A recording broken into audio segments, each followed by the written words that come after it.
Welcome to the Genius Factory. Enjoy the video. In this video, I will explain how to remove a Nissan Altima grille. To begin, gather your essential tools. You'll need a flathead screwdriver and a Phillips head screwdriver for various fasteners.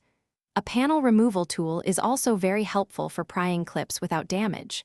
Finally, have a soft, clean cloth ready to protect your vehicle's paint during the process. This preparation ensures a smooth and efficient removal.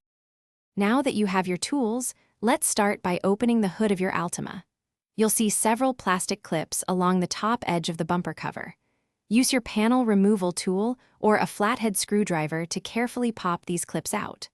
Once all the top clips are removed, gently pull the bumper cover away from the vehicle to detach it slightly, giving you access to the grille. With the bumper cover slightly detached, you can now focus on the grille itself. Look closely for any screws that are holding the grille in place, often around its perimeter. Use your Phillips head screwdriver to remove all these visible screws. After the screws are out, there will be several clips.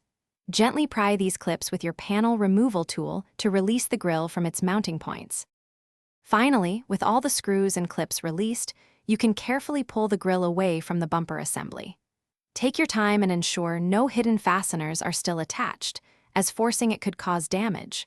Once removed, inspect the area for any debris or remaining clip pieces. If you plan to reinstall the grille or a new one, keep all fasteners organized for easy reassembly. Thanks for watching. If you found this helpful, don't forget to like and subscribe.